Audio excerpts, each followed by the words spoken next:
नमस्कार मेरे प्यारे दोस्तों, यूनिक मॉन्स्टर स्टोरीज में आपका स्वागत है। और आज एक बार फिर से एक जबरदस्त खौफनाक कहानी लेकर हाजिर हूं। साथियों, आज की कहानी जो मैं आपके साथ साझा करने वाला हूं वो बहुत ही जबरदस्त और कमाल की है। पिछले काफी समय से मेरे पास रिक्वेस्ट आ रही थी कि आप हमारे लिए एक लव हॉरर स्टोरी लेकर आओ। तो आप एक ऐसी ही जबरदस्त स्टोरी है जिसमें आपको प्रेम, suspense, thriller, horror and comedy, इन सब का एक जबरदस्त कॉम्बिनेशन देखने को मिलेगा। लेकिन साथियों, कहानी शुरू करने से पहले आपसे एक रिक्वेस्ट है कि आप लोग स्टोरी पूरी तो सुनते हैं, परंतु कई साथी ऐसे भी हैं जो स्टोरी तो सुन लेते हैं पर चैनल को सब्सक्राइब नहीं करते हैं।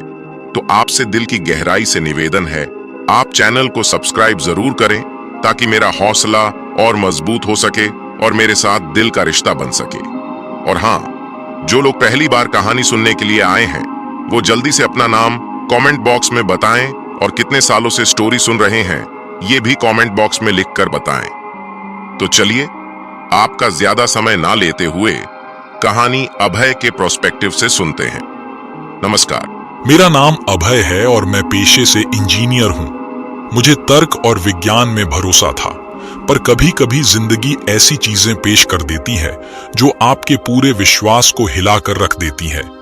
ये कहानी उसी अविश्वसनीय अनुभव की है जिसने मेरी जिंदगी को हमेशा के लिए बदल कर रख दिया। मुझे अरुणाचल प्रदेश के एक दूरस्थ इलाके मिकांग गांव में एक हाइड्रो इलेक्ट्रिक पावर प्लांट के निर्माण का प्रोजेक्ट मिला।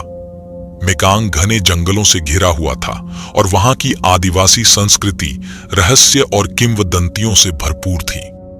गांव के बुजुर्ग अक्सर रातों को अलाव के पास बैठकर चुड़ैलों की कहानियां सुनाते थे। मैं उन्हें सिर्फ मनोरंजक किस्से मानता था। एक रात काम खत्म करके मैं अपने लकड़ी के बने सरकारी आवास में लौट रहा था। रात गहरी हो चुकी थी और जंगल में सन्नाटा था। सिर्फ दूर से लकड़बग्घे की आवाज आ रही थी। अचानक जंगल से एक महिला निकलकर सड़क पार करने लगी। वो बला की खूबसूरत थी। उसकी आंखें रात में चमक रही थीं और उसके लंबे बाल उसकी कमर तक फैले हुए थे।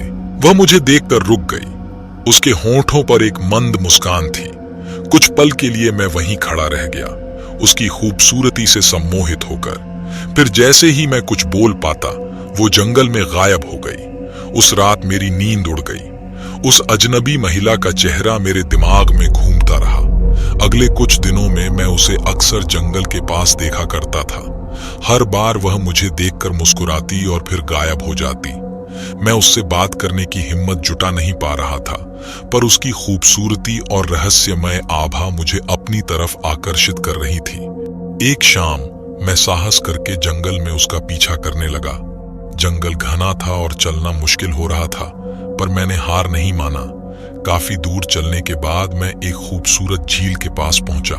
झील के किनारे एक झोपड़ी बनी थी और उसी झोपड़ी से रोशनी आ रही थी। पता नहीं किस हिम्मत से मैं झोपड़ी के करीब गया और झांक कर देखा।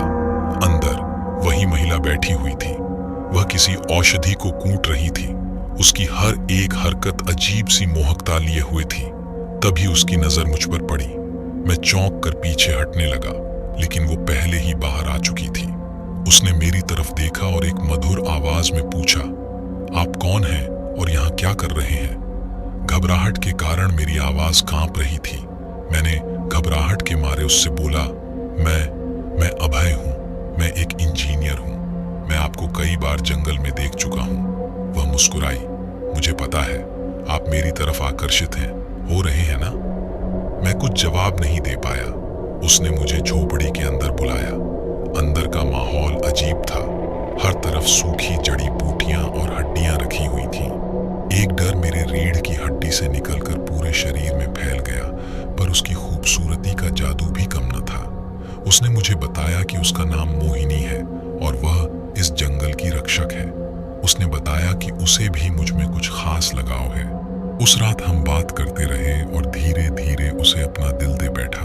कुछ दिनों में ही मैं मोहिनी के जाल में पूरी तरह फंस चुका था। उसका प्यार नशा बनकर मुझे अपने में समेटने लगा था। वह अक्सर जंगल में औषधियां इकट्ठा करने जाती थी और मैं हर बार उसके साथ जाता। गांव के बुजुर्गों की चुड़ैल की कहानियां अब बेकार की लगने लगी थीं। एक रात जंगल में काफी दूर जाने के बाद हम एक गुफा के सामने पहुंचे।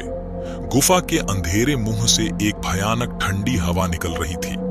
मोहिनी ने मुझे बताया कि यह एक खास औषधि के लिए जरूरी है और वह अकेले अंदर नहीं जा सकती। मैंने थोड़ा हिचकिचाया, लेकिन उसका डरा हुआ चेहरा देखकर मैं अंदर जाने को तैयार हो गया। गुफा के अंदर का अंधेरा घना था, सिर्फ मोहिनी की मशाल की रोशनी हमारा रास्ता दिखा रही थी। जमीन पर खोपड़ियां और हड्डियां बिखरी हुई थीं। एक अजीब सी गंध हवा में फैली हुई थी। कुछ दूर चलने के बाद हम एक बड़े से कक्ष में पहुंचे। कक्ष के बीचों बीच एक वेदी बनी हुई थी और उस पर एक जानवर का खून टपक रहा था। मैं घबराकर पीछे हटने लगा। ये सब क्या हो रहा था? मोहिनी ने वेदी के पास जाकर कुछ मंत्र पढ़ना शुरू किया। अचानक जमीन कांपने लगी और गुफा की दीवारों से खौफनाक आवाजें गूंजने लगी। एक भयानक साया वेदी के पीछे से निकलकर सामने आया। उसकी आंखें लाल थीं और उसके मुंह से आग निकल रही थी। मैं चीखकर भागना चाहता था, लेकिन मेरे पैर जमीन में जकड़ चुके हुए थे। मोहिनी मुझ पर मुस्कुराई, पर वो मुस्कान प्यार भरी नहीं बल्कि खौफनाक थी।